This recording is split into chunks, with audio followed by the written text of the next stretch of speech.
Donc on va voir ici comment démarrer d'images tout à fait normales en couleur et les transformer en images à deux niveaux, donc qui peut servir notamment à faire des illustrations pour plein d'événements, des publications, mais aussi faire des logos. Et donc il y a des astuces à voir dans Photoshop pour arriver à transformer des images complexes en images de niveau et en contrôlant vraiment le résultat. Donc vous avez téléchargé tout à l'heure des portraits de personnes, donc avec plus que le visage visible. Le vêtement, c'est important pour ce qu'on va faire, parce qu'on va essayer d'avoir à la fois le vêtement et le visage, et toutes les parties du visage parfaitement correctes. Donc vous ouvrez ça dans Photoshop.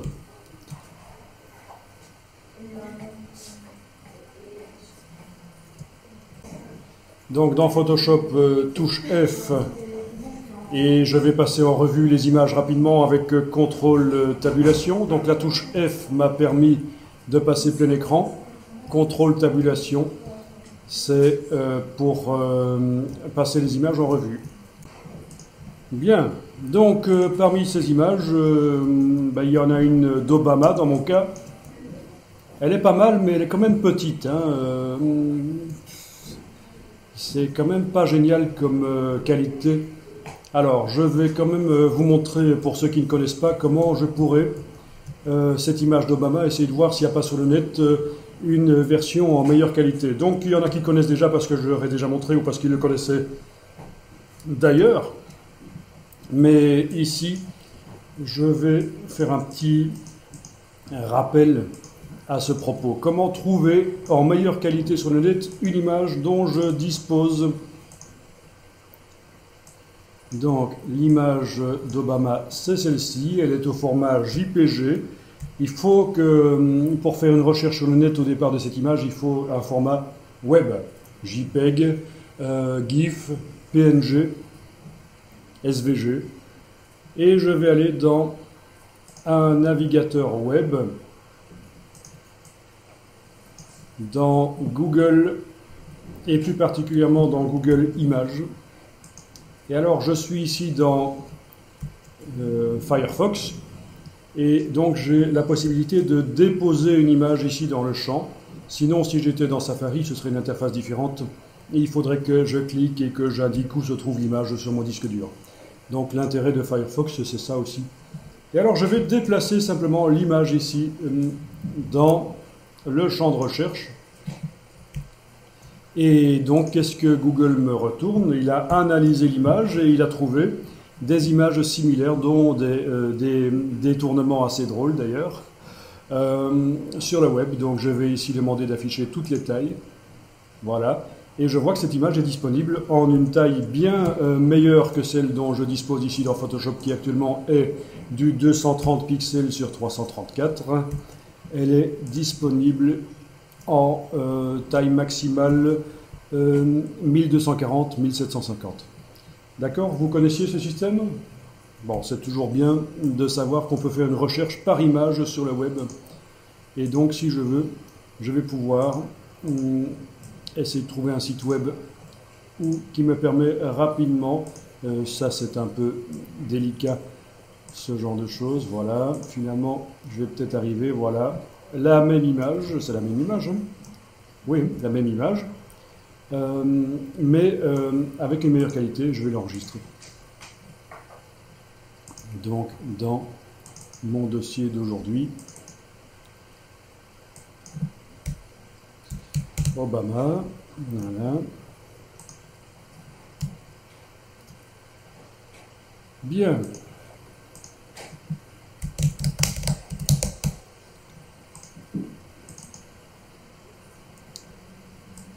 Ok, donc vous allez choisir laquelle vous voulez traiter. Alors il vaut mieux, enfin, oui, quoique non, choisissez celle que vous voulez. Après tout, s'il y a un problème, ce sera l'occasion d'en parler. Donc, il s'agit de transformer l'image en deux niveaux. Et pour ça, je vais mettre un calque de réglage de type seuil au-dessus du calque de l'image. Donc, vous vous souvenez que quand on vectorise en noir et blanc dans Illustrator, on a un réglage seuil pour déterminer quels pixels deviennent noirs, quels pixels deviennent blancs en fonction de leur niveau de luminosité. Eh bien, c'est le même principe dans Photoshop. Menu calque, nouveau calque de réglage de type seuil. Alors bien sûr, ce calque de réglage est également disponible sous forme traditionnelle, on va dire, c'est-à-dire qu'il modifie dans le menu image, réglage, seuil, image, réglage, seuil. Là, c'est le réglage qui modifie directement les pixels de manière définitive, ceux du calque. Mais ça ne m'intéresse pas, je veux garder le calque original avec toutes ces nuances en bas. Donc je ne vais pas dans image, réglage, seuil. Je vais dans calque, nouveau calque de réglage, seuil. Je clique sur OK. Et voilà le calque de réglage qui arrive. Et c'est comme dans Illustrator, je peux séparer en deux, donc déterminer où se trouve le seuil, la transition entre les pixels noirs et blancs. Et alors vous voyez que dans cette image, nous avons plusieurs problèmes. Premier problème, difficile d'avoir le visage correct et peut-être même différentes parties du visage correct en même temps. Si j'ai la bouche ici qui peut être plus ou moins sympa, c'est les yeux qui sont foireux. Si les yeux sont bons, la bouche devient bizarre. Donc j'allais vous parler du visage et du vêtement, mais en fait, rien que déjà sur le visage, dans mon cas, j'ai des problèmes. Donc il faudrait différents réglages pour les différentes parties de l'image, si je veux créer un logo au départ de cette image, une illustration à deux niveaux. Bien. Ça, c'est le premier problème du seuil. On n'arrive pas à trouver un réglage qui convient pour toute l'image. Deuxième problème, il y a beaucoup trop de détails. Alors, on va commencer par régler le deuxième problème. On va convertir le calque d'arrière-plan en un objet dynamique. Donc, vous cliquez à droite du nom du calque d'arrière-plan et vous demandez « Convertir en objet dynamique ». Pourquoi est-ce que je fais ça? Parce que je vais mettre sur ce calque un filtre et je voudrais pouvoir modifier autant de fois que je veux le filtre. Et donc, en appliquant le filtre sur un calque objet dynamique, le filtre va apparaître dans la palette des calques de Photoshop. Et je pourrais le modifier, même le supprimer très facilement. Donc, vous avez converti en objet dynamique le calque d'en dessous, le calque d'arrière-plan. Et on va mettre un filtre de flou, en fait. Filtre. Alors, chez vous, sur PC, c'est atténuation. Chez moi, ça s'appelle flou. Je ne sais pas pourquoi, sur Mac et sur PC, ils ont changé entre... Pourtant, c'est la version 6 française. Vous avez bien filtre atténuation? Voilà, et chez moi, c'est filtre flou. Et on va chercher le flou gaussien. Voilà. Et alors, le flou gaussien, comme on le voit, vous permet d'enlever du détail sur l'image d'en dessous, là. Ça vous permet d'enlever du détail. Et justement de simplifier l'illustration. Voilà. Donc on va jouer sur les deux choses, sur le seuil au-dessus et sur le flou gaussien. Pour modifier le flou gaussien par la suite, il faut double-cliquer sur le mot flou gaussien. Et le filtre réapparaît et on peut choisir le degré de détail qu'on souhaite. Bien.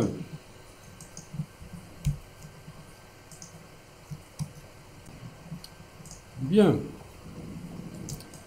Eh bien, je vais maintenant mettre ce calque et le calque de réglage qui agit sur lui. Je vais mettre tout ça dans un groupe.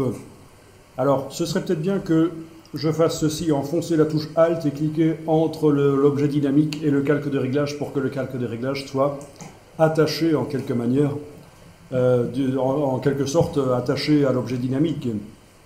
Donc, ça n'a pas une importance énorme ici, ça ne change rien dans l'image, mais donc c'est faire en sorte que le calque n'agit que sur le calque ici en dessous. Là, avec la touche Alt, voilà. Une fois que vous avez fait ça, vous cliquez sur l'objet dynamique et nous allons le mettre dans un groupe. Le but est de simplifier la présentation dans la palette des calques. Dans le menu de la palette des calques, on demande « Nouveau groupe » d'après des calques. Et on va l'appeler groupe 1, c'est bien. Voilà. Donc vous voyez que c'est beaucoup plus simple comme présentation. J'ai un groupe avec les 3 calques dedans. Enfin 3 calques. Le calque de réglage seuil, le personnage et le flou gaussien et son masque de fusion pour empêcher que le flou n'aille à certains endroits éventuellement. Attention au piège, si vous voulez, parce que bon, avec cette configuration-là, on a la possibilité de travailler sur 3 choses. Il faut bien voir sur quelle chose est le cadre. Parce qu'on a tout souvent tendance à aller cliquer là, puis oublier qu'on est en train de travailler sur le masque des filtres dynamiques. Voilà. Bien, donc ce que je vais faire ici, c'est que je vais renommer le groupe. Donc je double-clique sur le nom, je vais l'appeler veston ou manteau, peu importe. Et puis je vais le dupliquer, le groupe. Je vais le dupliquer par un clic droit, par exemple, dupliquer le groupe. Et le duplicata, je vais l'appeler visage. Voilà. Puis je vais à nouveau dupliquer. Je vais appeler ça capuche, puisqu'il y a une capuche dans mon cas. Enfin, les différentes parties de l'illustration vont apparaître grâce à ces différents groupes. Je vais pouvoir faire un réglage différent sur chacune. Voilà l'astuce. Voilà ce qu'on ne sait pas faire dans Illustrator avec la vectorisation et le réglage seuil. Dire qu'une partie de l'image subit un seuil différent d'une autre, et pourtant dans Photoshop on va y arriver. Et bien entendu, après on va vectoriser dans Illustrator et ce sera nickel.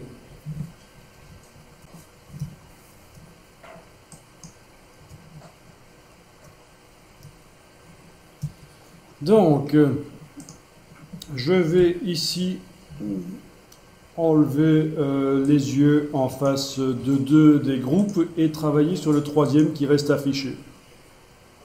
Et donc, quand je clique ici sur le seuil, je vais peut-être faire les vignettes plus petites, ce sera peut-être plus compréhensible. Dans le menu de la palette des calques, option de panneau, voilà. D'accord?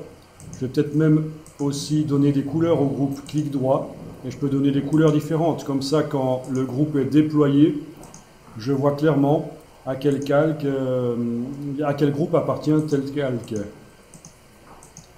Et on pourrait même les déployer tous, à partir du moment où on les a colorés, ils peuvent tous être déployés, c'est pas un problème. D'accord? Ça aide à comprendre les couleurs. Bien, donc les 2 groupes du dessus, dans mon cas capuche et visage, ne sont pas affichés, je travaille sur le groupe du dessous. Je clique sur le réglage seuil. Je peux double-cliquer à cet endroit-ci sur la partie gauche de la vignette, ça va faire apparaître le réglage quelque part, voilà, il est là.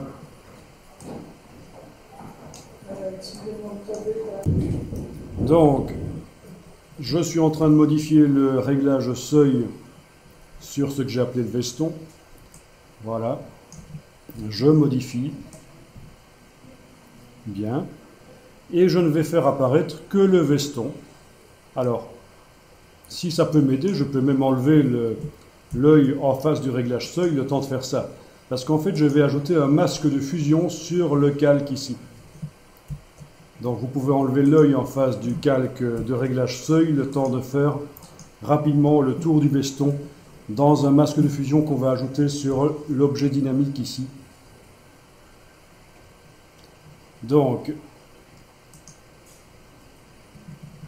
pour mettre le masque de fusion, le plus simple c'est d'aller dans le menu calque, masque de fusion, tout faire apparaître.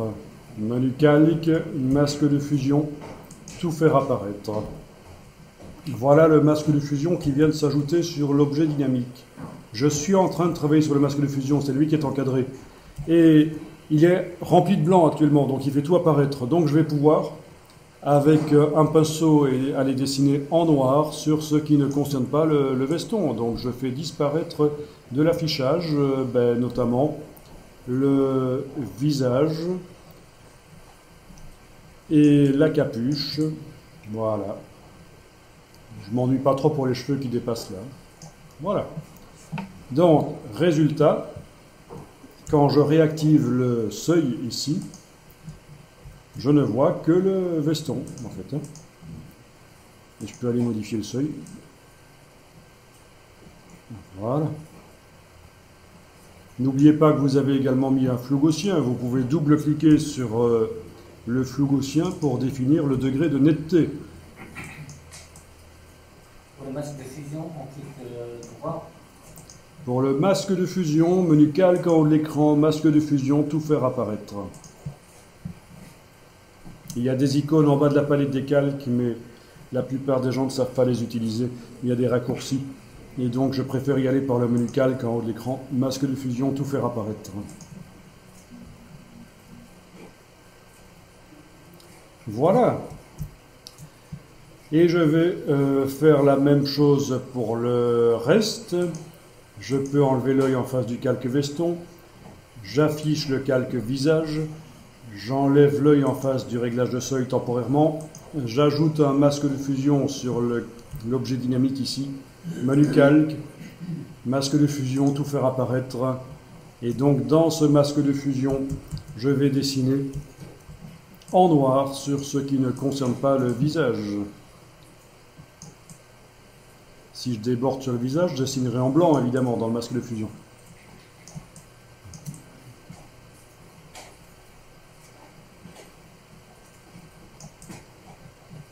Voilà comment vous allez rapidement pouvoir faire des illustrations de niveau qui peuvent servir de logo notamment.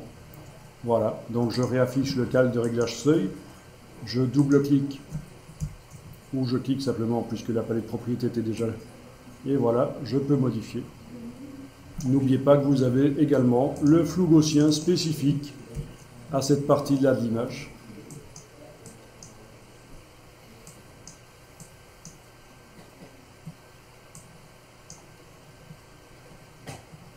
Je me suis gouré de flou gaussien, c'était celui-là.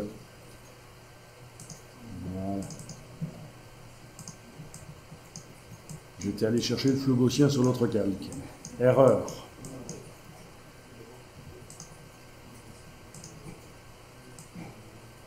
Une fois qu'on a commencé, on répète le niveau dessus.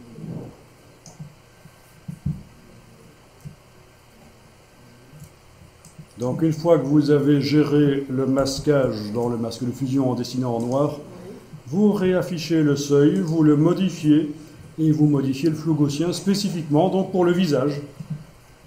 Je vais maintenant le faire spécifiquement pour le troisième calque ici, la capuche.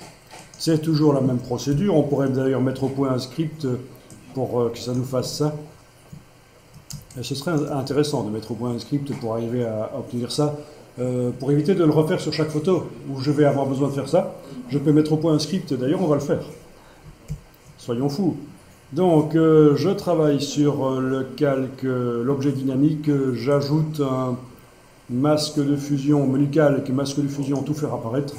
Dans ce masque de fusion, je vais dessiner en noir au pinceau sur ce qui ne concerne pas la capuche. Donc, pour bien voir où je dessine, j'enlève l'œil en face du calque de réglage seuil.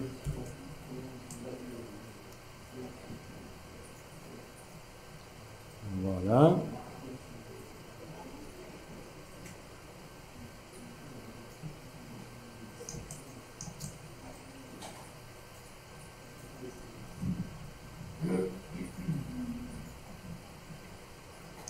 Je peux remettre l'œil en face du calque de réglage seuil, aller modifier le réglage spécifiquement pour ce calque-là. Aller modifier le degré de flou, je double-clique sur flou gaussien. Voilà, ça dépend du degré de précision que je veux à cet endroit-là.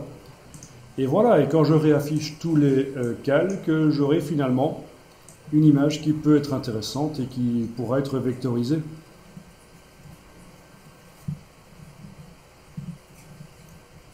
Bien. Allez, gérer un peu le masque de fusion. Voilà, le masque de fusion du visage. parce qu'il y avait un trou entre le visage, la capuche et le vêtement, donc je suis allé faire réapparaître un peu du visage ici. D'accord? Comme ça.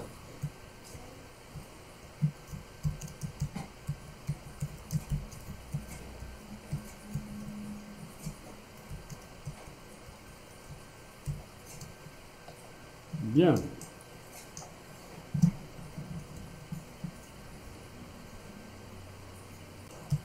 Bon, une fois que vous avez fait ça, vous pouvez enregistrer sur le web, je veux dire sur le disque dur. Vous enregistrez sur le disque dur au format Photoshop. Puisqu'il y a des calques, il n'y a pas le choix. Je peux changer le nom éventuellement, mais normalement l'extension devrait me faire penser que ça a été modifié. Voilà. Et je peux l'ouvrir dans Illustrator enfin l'importer dans Illustrator et le vectoriser.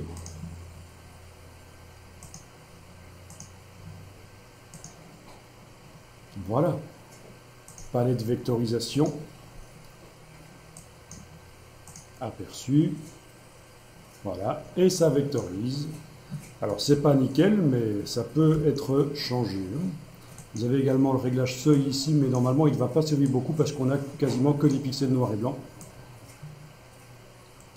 Donc c'est une image liée que j'ai importée, donc ça devrait être nickel. Si je modifie leur Photoshop, ça devrait se répercuter dans Illustrator.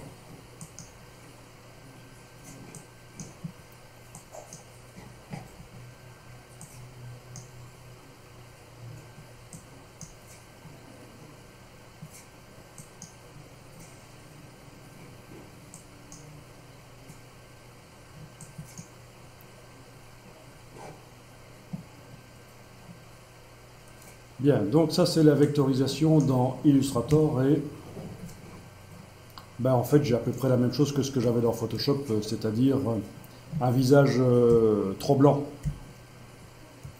On va aller parler de ça.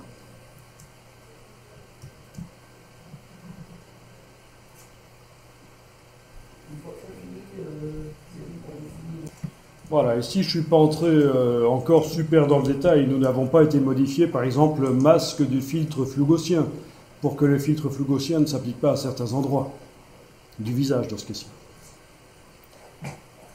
Mais ce sont des choses qui peuvent se faire. Si vous dessinez en noir dans cette partie-là, vous empêchez le flou d'agir à certains endroits. Donc vous pouvez avoir à la fois du net et du flou. Mais je ne suis pas allé jusque-là.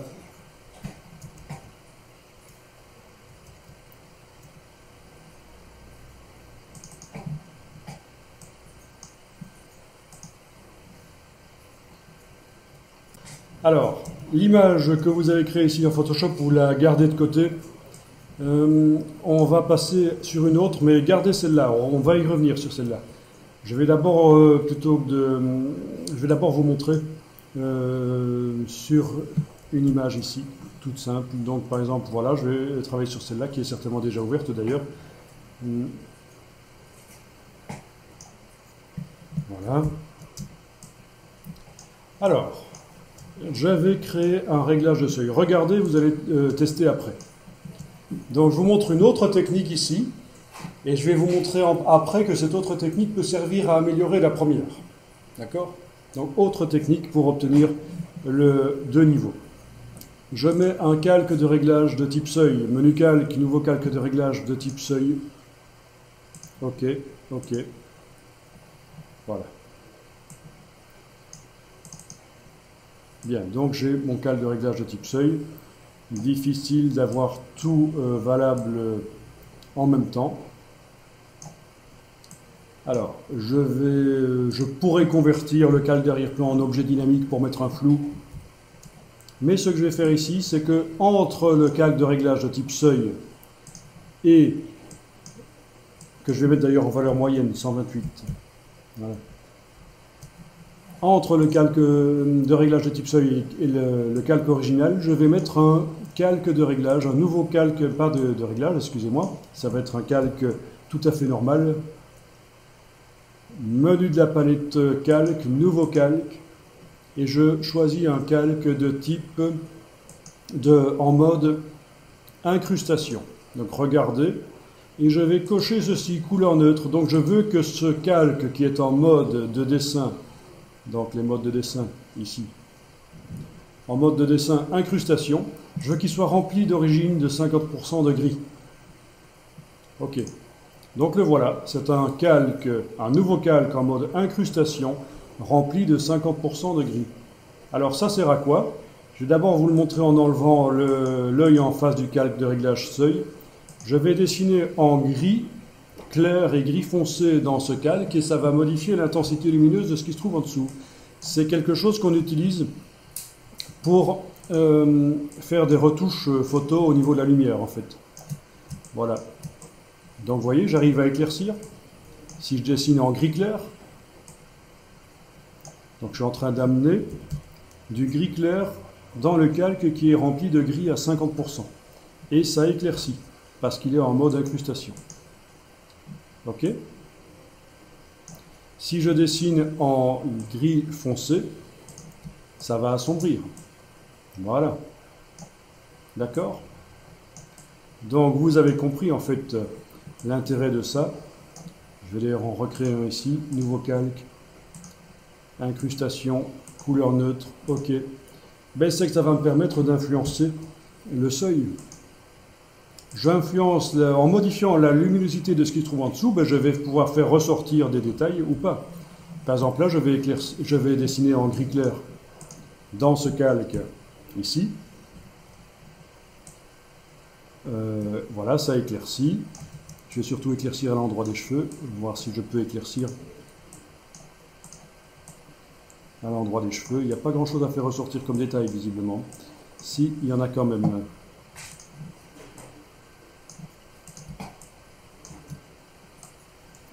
Voilà, il apparaît petit à petit. Il faudrait vraiment dessiner en blanc pour y arriver là. Ok. Puis ici je dessine en gris foncé.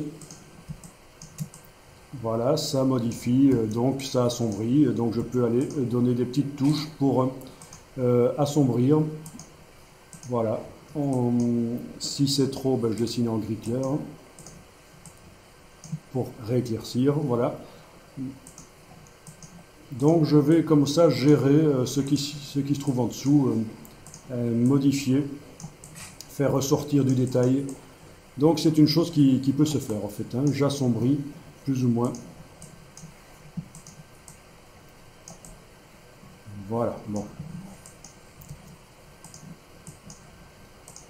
Alors ce n'est pas évident, ce serait bien de faire ça au stylet avec la pression du stylet qui fait varier la teinte que j'amène en fait, hein. Mais bon, c'est pas si évident que ça. Ok. Bien voilà, donc on arrive à modifier et à modeler et vraiment obtenir ce qu'on veut obtenir. Ok.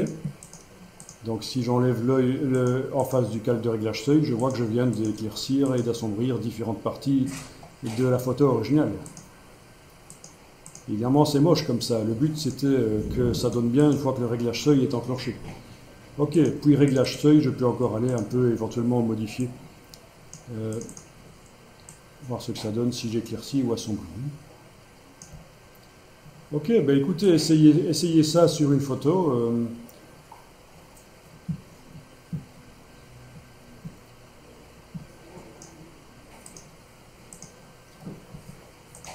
Alors si vous voulez, vous pouvez utiliser la palette nuancier qui propose des différents niveaux de gris. Oui, pas tellement de niveaux de gris différents, finalement.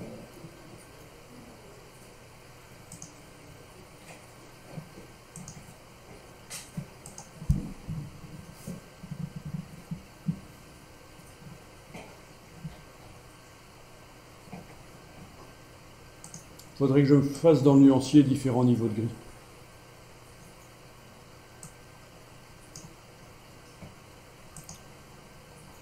Pour aller rapidement puiser des teintes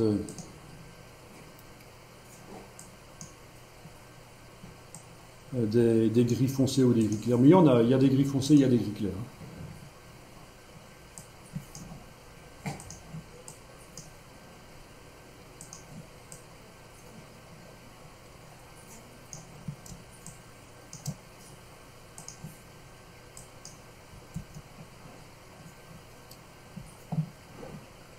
Oui, on peut aussi jouer sur l'opacité.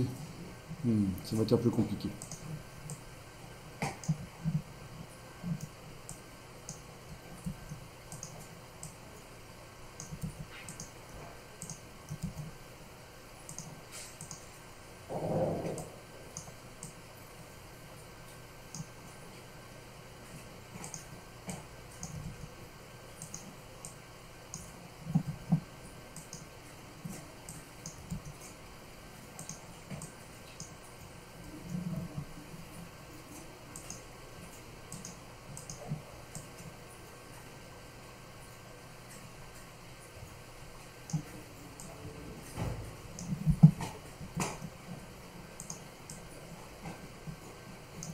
Bon, le but étant évidemment que quand j'amène ça dans Illustrator, j'obtienne quelque chose qui ressemble à ça en fait, hein, quitte à le corriger après.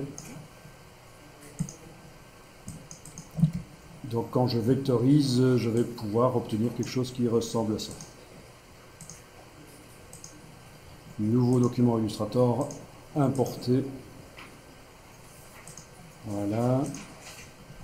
Et puis vectoriser en noir et blanc. Voilà. Et puis définir le degré de détail avec le curseur tracé.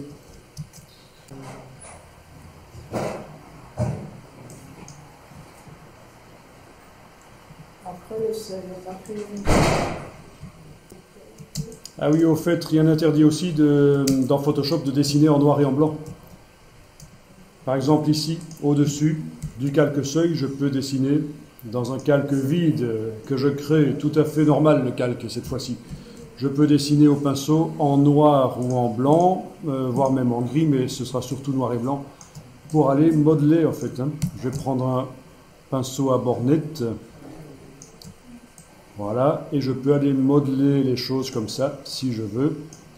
Voilà, c'est pas interdit. Hein. Ici, je passe en noir, je dessine en noir, voilà. Ok. Donc, tout est possible, je dessine en blanc. Voilà, en noir. Et donc, ceci va servir. Alors, évidemment, à la souris, c'est pas génial. Et là, je vais gommer, en fait, quand on fait des erreurs, on va aller gommer. Voilà. Ok, ça, ce sera un peu mieux peut-être. Ah oui, au pinceau, dessiner en noir. Donc, aller modeler vraiment le résultat. C'est pas interdit du tout. Hein. Ok. Bon, ça ressemble à rien, ça ressemble plutôt à Spock ici, mais bon, pourquoi pas, voilà. C'est vous qui voyez comment vous allez modeler ça, grâce donc à ce calque sur lequel j'ai amené du noir et du blanc. Donc ça, évidemment, il ne faut pas essayer de se battre avec le réglage seuil et avec le calque qui modifie les intensités. Il n'y a pas que ça. Vous avez aussi la possibilité d'aller dessiner carrément par-dessus. Et donc dans Illustrator, ça va influencer le résultat de la vectorisation. Par exemple ici, mon visage, là, le visage ici, quand je joue sur le réglage seuil, j'arrive difficilement à avoir à la fois les yeux et la bouche valables. Donc, ok, la bouche, les yeux, donc on voit que c'est pas évident. Eh bien, ce que je vais faire, c'est que je vais mettre au-dessus de l'objet dynamique, entre l'objet dynamique du visage et le calque de réglage seuil, d'accord, entre ces deux-là, je vais aller mettre un calque pour régler l'intensité du visage. Donc, nouveau calque, incrustation, couleur neutre, ok, le voilà, je dessine avec différents gris, je vais pouvoir essayer d'assombrir. Voilà, avec différentes tailles de brosse.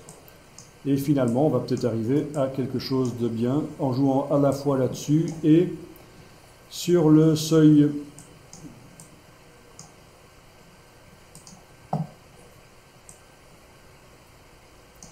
Donc je vais éclaircir les yeux maintenant. Voilà. Ok. Le seuil. éclaircir. Voilà, donc c'est pas si évident que ça, mais ça demande du temps. Mais enfin, s'il fallait redessiner tout ça, ce serait pas si facile que ça non plus, hein.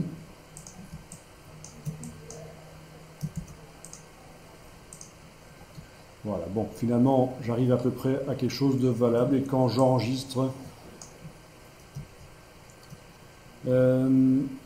ça va se mettre à jour dans Illustrator. C'est l'autre fichier, c'est celui-là. Voilà, ok. Ça se met à jour dans Illustrator et je peux donc demander éventuellement d'avoir plus de détails dans la vectorisation. Voilà. Ok, et aller modifier les choses s'il faut encore dans Photoshop. Bien. Bon, l'image comporte peu de pixels. Si je multipliais le nombre de pixels de l'image, la vectorisation serait plus précise en fait, hein. Bah, je peux essayer de le faire aussi, mais enfin voilà.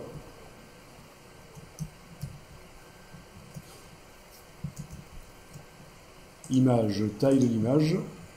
Ben oui. Image, taille de l'image. Si je passe à 200%, donc 4 fois plus de pixels. Voilà.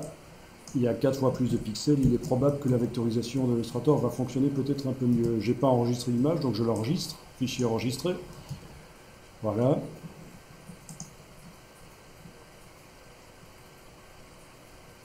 Voilà. Ok, ça marche mieux. Vous voyez ? Il y avait un œil qui était totalement noir là tout à l'heure. Et maintenant que j'ai multiplié dans Photoshop par 4 le nombre de pixels en allant dans Image, taille de l'image, il y avait très peu de pixels dans cette image. Maintenant, la vectorisation fonctionne mieux. Donc le nombre de pixels dans l'image influence aussi la vectorisation. Pensez-y. Bon, c'est du cas par cas, vraiment, on est dans le cas par cas. Ah, quand l'image est trop grande, il faut trouver le juste milieu, oui. Mais bon, l'image trop grande, c'est souvent quand ça fait plus que 1000 pixels sur 1000. Ici, je suis encore dans des tailles tout à fait acceptables, 800 sur 1000. Tout à l'heure, on était à 3000 sur 3000, et là, il avait 1000 messages. Mais bon, 3000 sur 3000, ça fait une image de 9 mégapixels. Ici, une image de 800 sur 1200, ça fait 1 mégapixel à peu près. Donc c'est quand même 9 fois moins. C'est 3 fois moins à peu près en largeur-hauteur, mais 9 fois moins en surface. Donc voilà, les pixels, ça augmente vite, hein, la quantité de pixels. Ok, parfait. Il nous reste à voir comment faire un script pour nous créer automatiquement tous ces groupes qui sont assez ennuyeux à créer finalement. Et comme ça, on pourra attaquer rapidement, en 10 secondes après avoir ouvert l'image, on pourra attaquer le travail des seuils.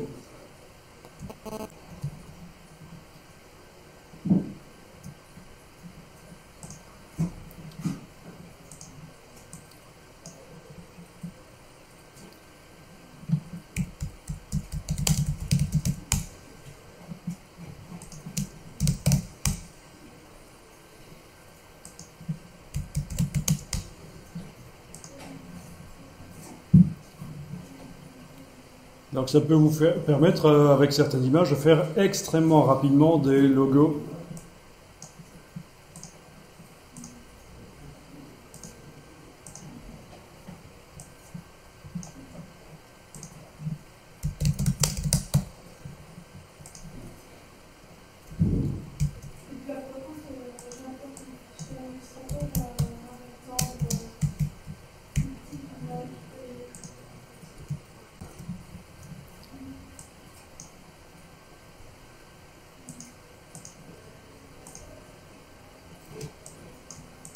Ok. Ah ben on va essayer avec une autre image et on va faire le script. Parce que quitte à refaire tout le boulot, autant enregistrer ce qu'on fait pour pouvoir le réappliquer rapidement sur autre chose. Donc tout ce boulot de la création des groupes qui est très fastidieux quand même.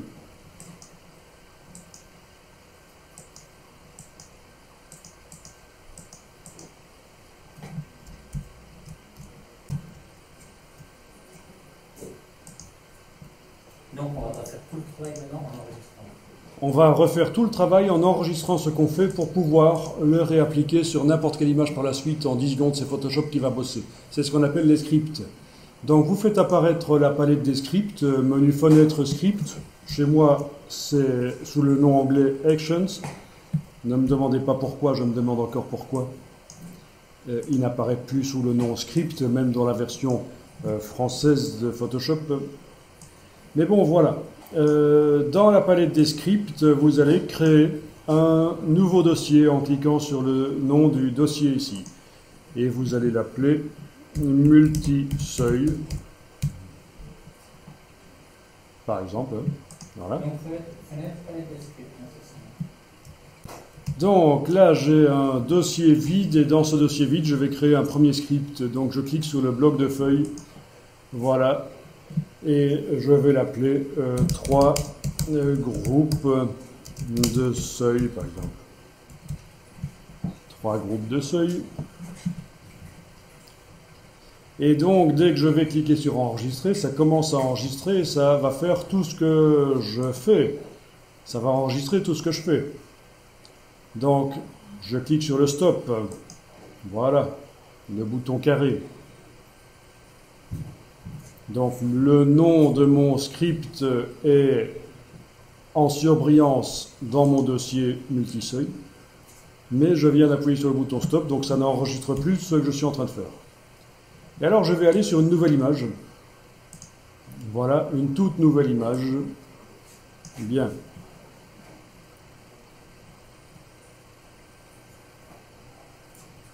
Et je vais... une nouvelle image, une des autres images.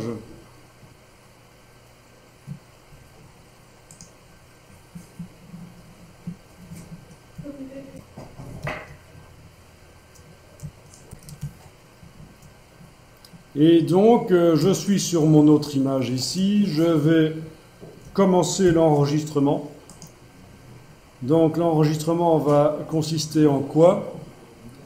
Double-clic sur le calque d'arrière-plan pour le transformer en calque que je vais appeler background. OK.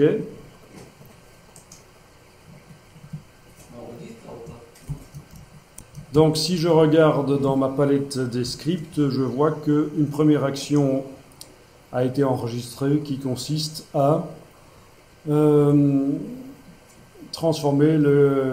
définir le calque d'arrière-plan en calque background. Donc surtout, sachez que tout ce que vous faites maintenant dans Photoshop est enregistré. Si vous cliquez sur une autre image, ça s'enregistre dans le script.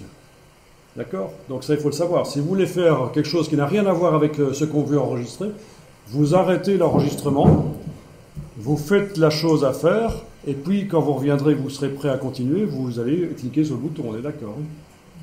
Parce qu'on peut éditer le script après, on peut le modifier pour enlever des choses qu'on aurait mises en trop, mais autant ne pas les mettre dès le départ, tant qu'on peut. Donc, ça continue à enregistrer.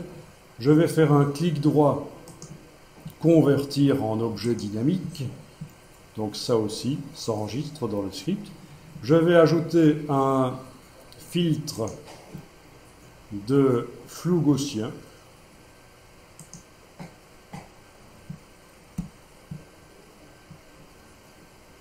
OK.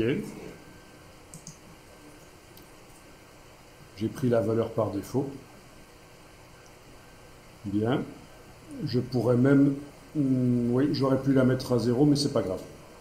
Il m'a mis un flou gaussien, il m'a mis un rayon de 1,3 pixels. C'est peut-être à peu près ça chez vous aussi? Bon, c'est la valeur par défaut, mais c'est pas grave. Puis, je vais ajouter au-dessus de ce calque un calque... D'abord, le calque qui va servir à modifier l'intensité lumineuse. Donc, menu de la palette calque, nouveau calque, un calque en mode incrustation avec remplissage de couleur neutre et qui va être écrété par rapport au calque précédent. Donc, vous cochez ceci aussi pour qu'il n'agisse que sur le calque d'en dessous, c'est-à-dire le background. OK, ben voilà. Donc tout ça s'enregistre dans le script. 50%, Donc un nouveau calque en mode incrustation, rempli avec la couleur neutre. C'est ce qu'on vient de faire.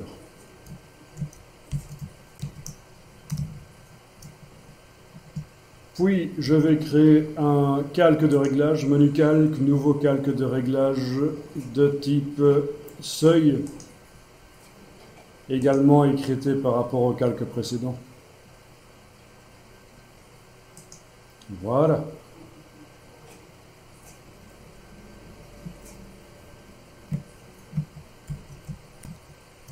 Puis je vais cliquer sur le calque background et le mettre dans un groupe. Menu de la palette calque, nouveau groupe d'après des calques. OK. Donc ceci s'enregistre également. Puis je vais dupliquer le groupe. Clic droit, dupliquer le groupe. OK. Clic droit, dupliquer le groupe. OK. Et voilà, mon script est terminé. Ah, je pourrais renommer ceci. Oui, je peux renommer groupe 1 copie en groupe 2 et groupe 1 copie 2 en groupe 3. Voilà. Ça aussi, ça s'enregistre. Je peux cliquer sur le bouton stop. Mon script est prêt à être utilisé sur n'importe quelle image. Il va me créer donc cette configuration-là, normalement assez rapidement.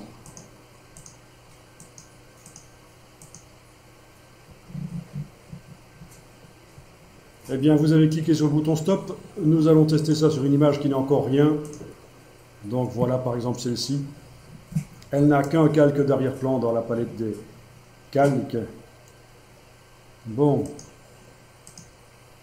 Alors, vous cliquez sur le nom du script. Ça, c'est le nom du dossier. Ce n'est pas le nom du script. Le nom du script. Et vous allez appuyer sur le bouton de lecture. Et voilà, c'est fait. Donc en une seconde, il vous a fait ce qui vous prend 5 minutes à faire.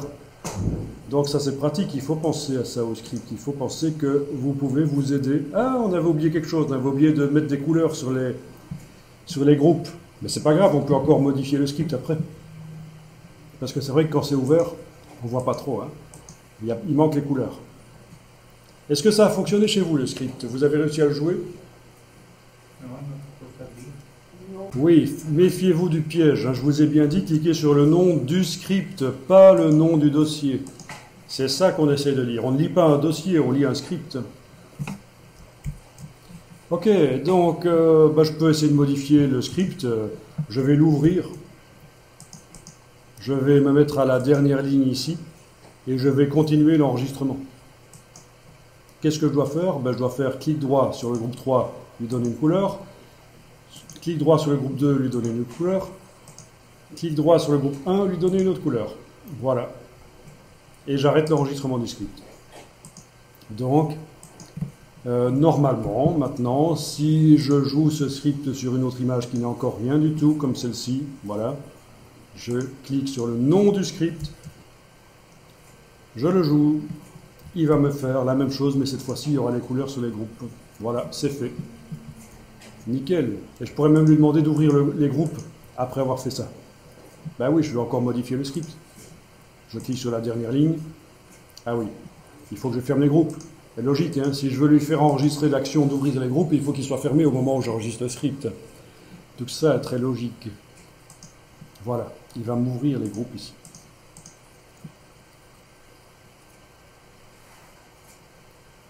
Est-ce qu'il m'a enregistré ça? Non, apparemment, ouvrir les groupes, il n'arrive pas à l'intégrer.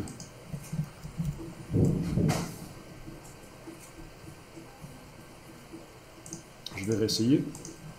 Enregistrer. Non, ouvrir les groupes, il n'arrive pas à l'intégrer. Il ne sait pas comment ouvrir le groupe.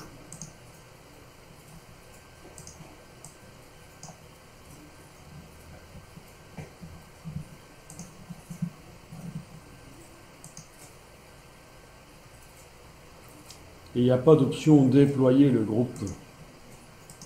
Donc là, pour ouvrir le groupe, je devrais le faire manuellement, c'est foutu. Bien. En tout cas, ça fonctionne.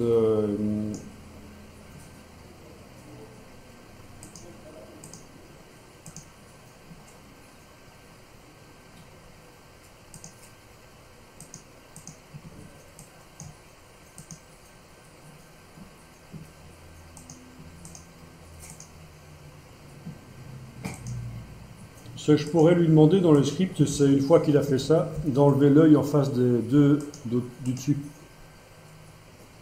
Pour continuer à travailler sur le dernier groupe sur lequel on avait travaillé dans le script, c'est le groupe 1. Voilà, je viens de lui demander de masquer le groupe 2 et 3. Donc voilà, systématiquement, quand je fais jouer ça sur une photo maintenant, une photo qui n'a pas encore voilà, de groupe là, voilà. Voilà, systématiquement, les deux groupes du dessus ne sont pas affichés. Et je peux travailler sur le groupe du dessous et commencer à jouer sur le seuil. Voilà. Ok, je m'intéresse à la tête de l'ours par exemple, voilà.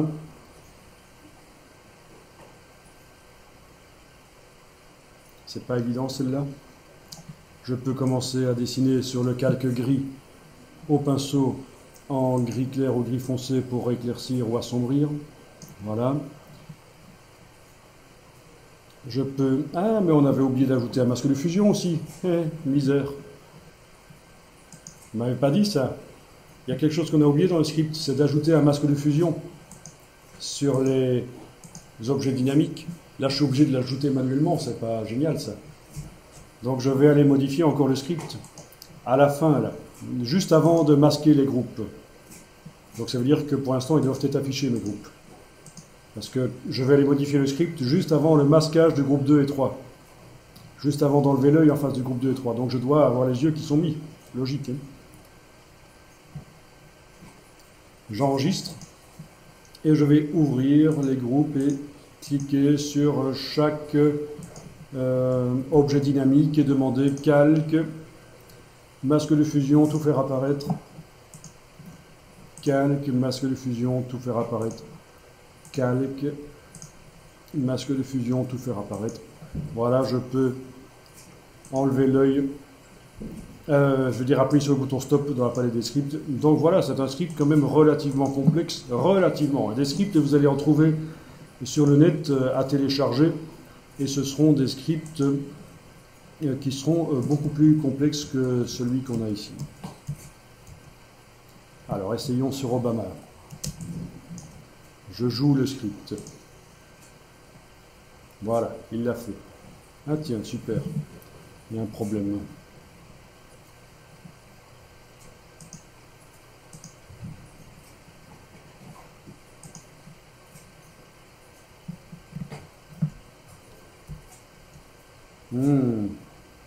D'accord.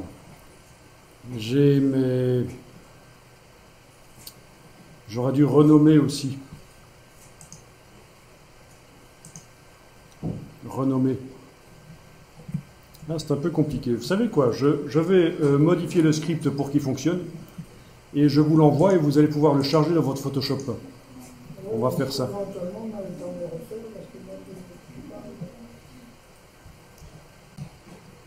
Voilà, donc les scripts, ce n'est pas facile à faire, comme vous constatez, il y a plein de problèmes qui surviennent, mais en fait ce sont des problèmes de logique.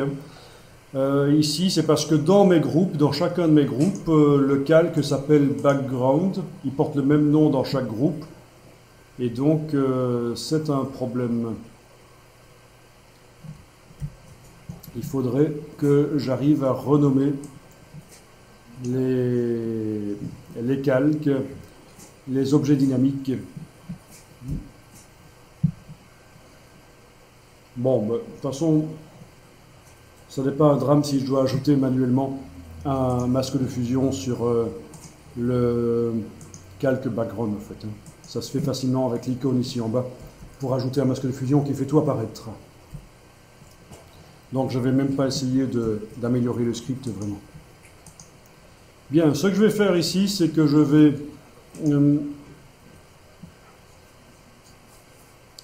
vous transférer le script. Donc il a été fait sur un Mac et vous allez voir que même sur un PC, mon script est utilisable.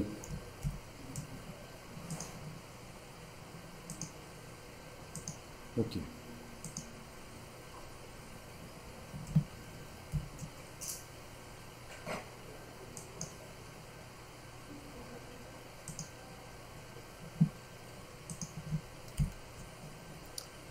Je vais quand même le réessayer une dernière fois avant de vous le transférer.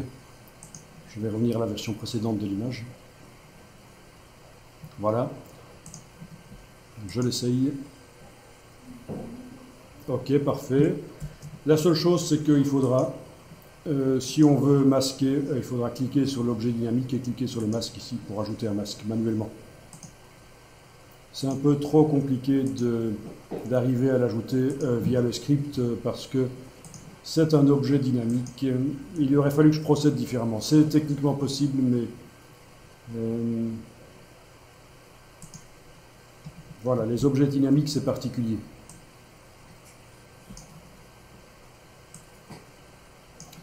Bien, donc je vais vous transférer le script. Alors, en fait, c'est le dossier de script qu'on transfère. Donc, je clique sur le nom du dossier.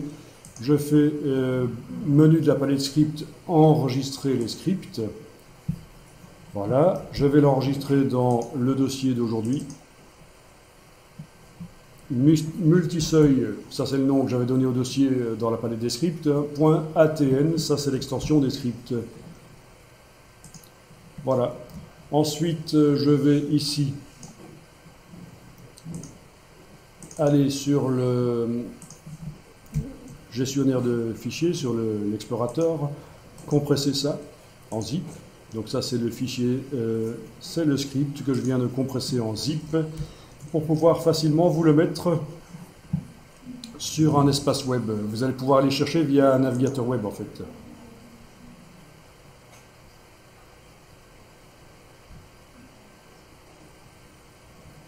Voilà. Je vous donne l'adresse dans quelques secondes.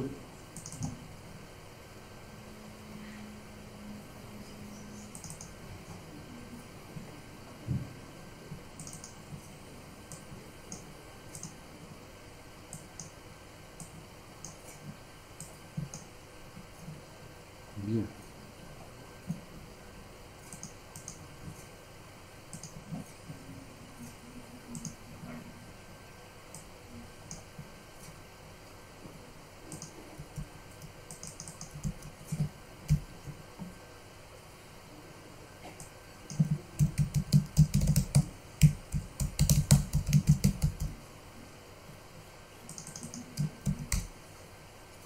Voilà, vous allez pouvoir télécharger le script à cette adresse et pour le récupérer dans votre Photoshop, il faudra aller dans le menu de la palette script, charger des scripts. Mais il faudra évidemment avoir dézippé ce fichier. C'est pas le zip ne passera pas, il faudra le dézipper. Donc allez-y, téléchargez, vous pouvez le charger chez vous et vous allez voir que ça fonctionne. Bien. Et alors les scripts, vous pouvez aussi les appliquer sur tout un dossier qui contient plein d'images par le menu Fichier, Automatisation, Traitement par l'eau. Fichier, Automatisation, Traitement par l'eau, vous allez pouvoir choisir le script en question, là, indiquer où se trouve le dossier, inclure les sous-dossiers s'il y a des sous-dossiers avec des images à traiter. Voilà.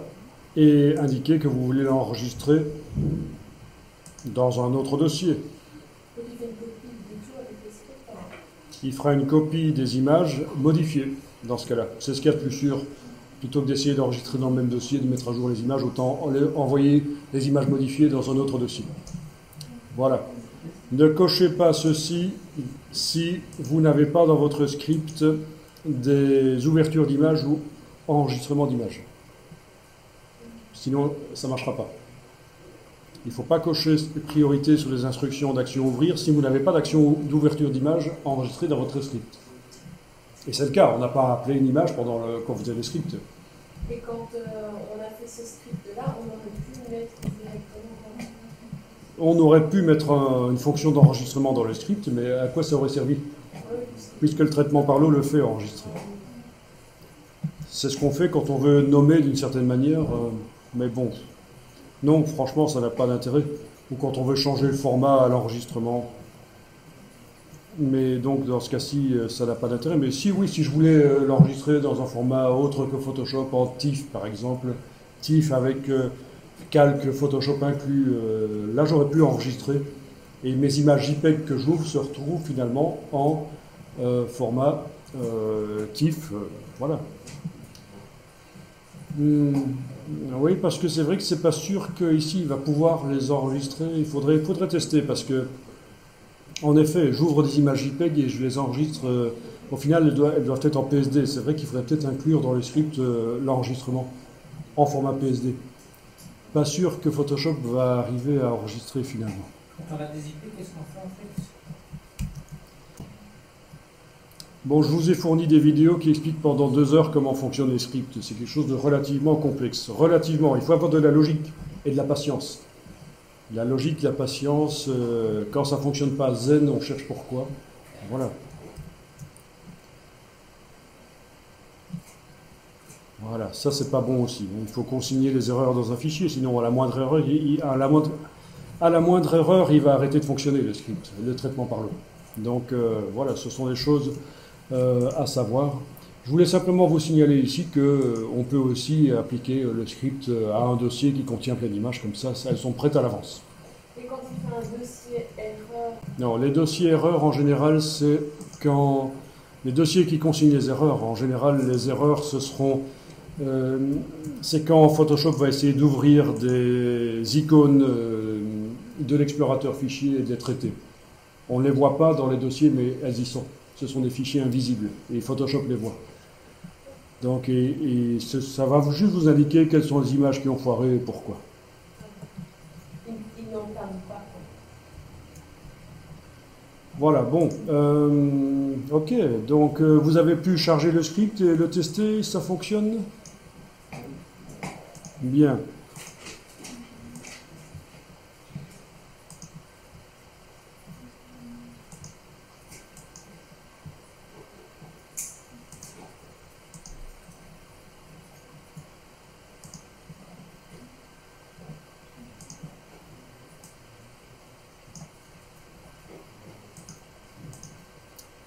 Je vais quand même essayer de l'améliorer un peu ici, voir si je ne sais pas quand même d'une manière ou d'une autre.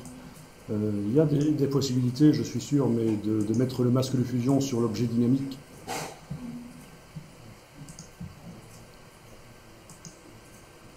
Sélection calque background, ajouter un masque de fusion qui fait tout apparaître, voilà. Et puis, afficher calque groupe 2, activer calque groupe 2, sélection calque background, mais le problème c'est qu'il y a déjà un calque background, il aurait fallu que je renomme le premier. Je vais voir ça. Et si on renomme le deuxième, background 2, 3, Pas sûr.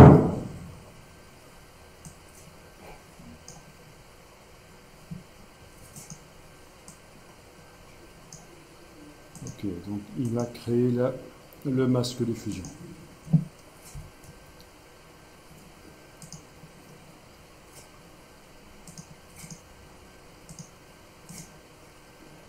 Alors, voyons un peu ça. Background du groupe 1, voilà. Ok, il m'a renommé le background, le premier objet dynamique background du groupe 1.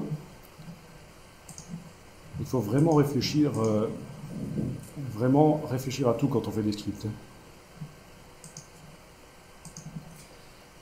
J'active le groupe 2, je l'affiche, j'ouvre. Je vais éventuellement renommer celui-là background du groupe 2. Voilà.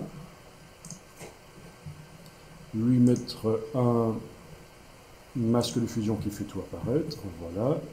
Puis je vais activer le groupe 3 et mettre un masque de fusion, peut-être renommé tant qu'on y est.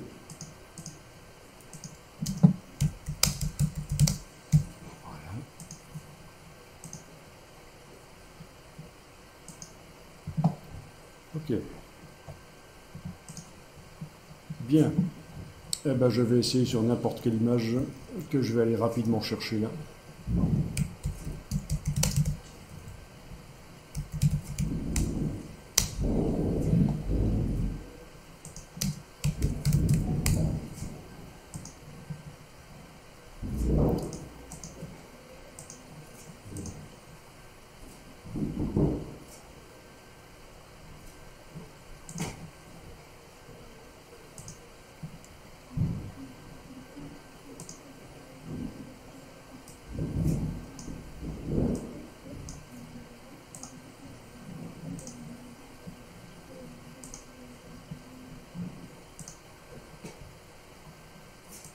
Eh bien, rapidement chercher.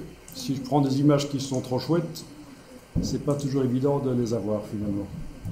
Celle-là, par exemple, est assez difficile à avoir en bonne qualité. Mais il faut que j'insiste.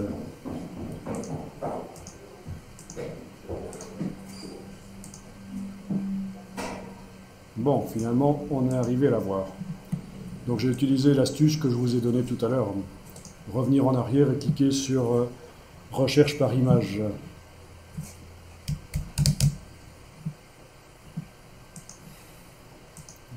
Voilà. Donc dans Photoshop, voyons un peu ce qui se passe.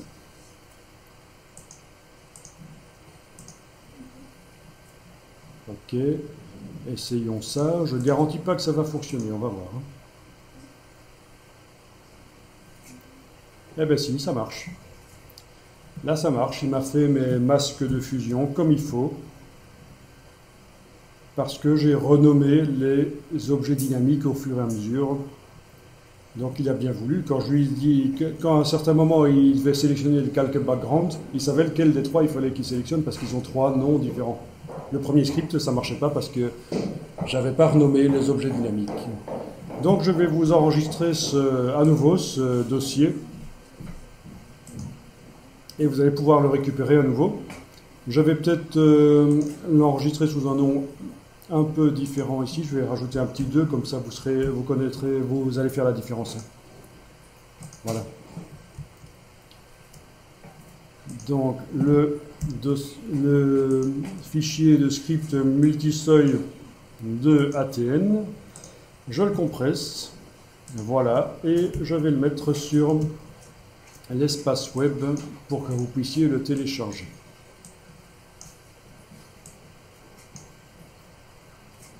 Donc ceci a eu l'intérêt de vous faire comprendre que les scripts ça existe et que c'est pas si évident que ça à mettre au point, mais qu'une fois que c'est bien mis au point, ça vous fait gagner un temps fou.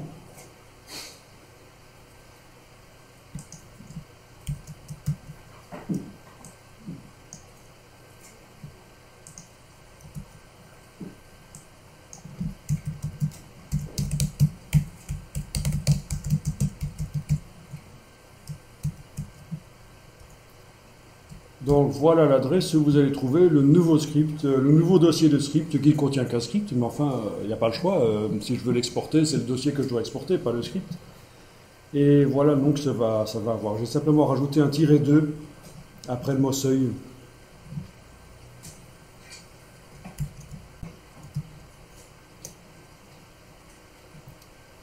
Donc nickel, ça me fait exactement ce que je veux, ça me fait tout le boulot, j'ai plus qu'à être créatif après.